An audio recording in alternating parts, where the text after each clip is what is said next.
Accorinti, and I'm here excited to present my project on the Roblox platform. So here the table of content, we will go through all these questions. So first, what is Roblox? So Roblox is an online social platform that allows users to design, create, and play games. Here there are some data on historical bookings versus the revenue and some main highlights of the company itself. But what were the success characteristics of Roblox? So considering all the differentiating characteristics, Roblox's success can be the consequence of its commitment to strong relationship with its customer, being able to leverage strategic CRM, understanding its base users, and achieving competitive advantage. Roblox's success was also likely amplified by the positive effect of word of mouth and social connections.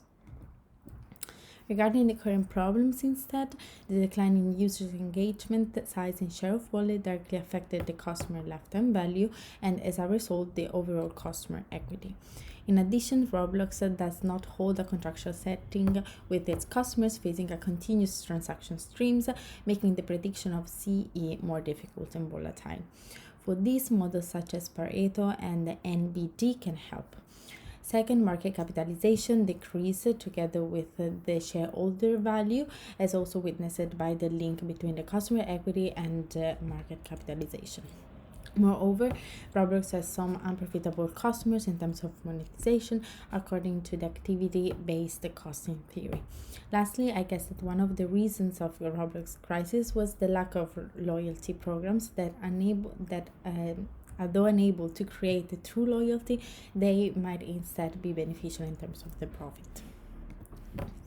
So in my opinion, there was an umbrella issue related to the CRM, where Roblox failed in fact to realize that customers are different in terms of the value that they bring to the firm, and for this should be treated differently. To compute the average revenue per user, I took into account the annual revenue together with the annual average daily active users. So now we look at the advantages of implementing an immersive advertisement. So first, if aligned with Roblox's long-term vision, it would be a case of relationship marketing. Second, it can be a source itself of strategic and social CRM, delivering targeted ads to specific user segments. Additionally, immersive ads would be itself an additional source of revenue, as well as an opportunity for brands to engage with the younger users. Finally, action-based system would allow to discriminate prices, which can in turn extract more value from each users. But why immersive advertisement should not be implemented? So first, if poorly implemented, they can have actually a negative impact on the perceived value in terms of emotional, social, and functional value. Also, the opportunity cost of educating brands should be considered. Finally, immersive ads must comply with enhanced rules and standards, perhaps limiting the percentage of the user base that can be addressed. Thus, the benefits, but not the cost associated.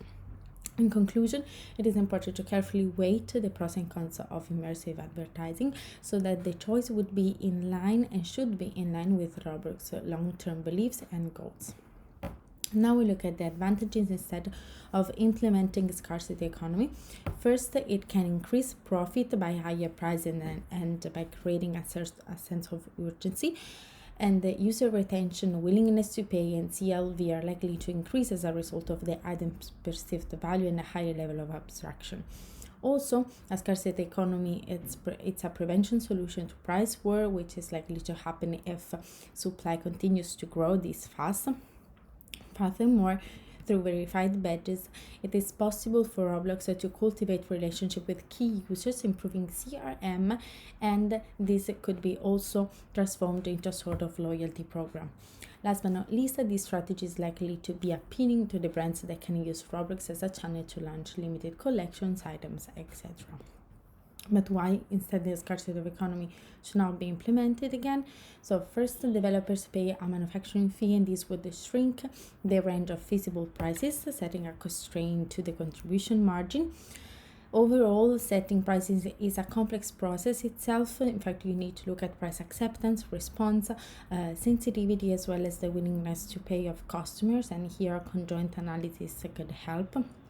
But strategic constraints also are important, and price should in fact reflect the perceived value by the customer. To sum up, it's important to ensure that developers and user satisfaction it's preserved, as it is the base of the service profit value chain.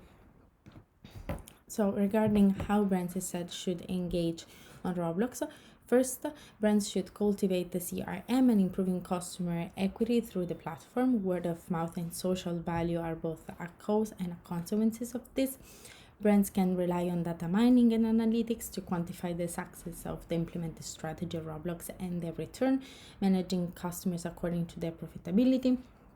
Brands can utilize Roblox platform as a unique distribution channel, and last but not least, brands may engage in influencer marketing to improve brand's awareness among its users. So this is the end of the presentation. I thank you for your attention.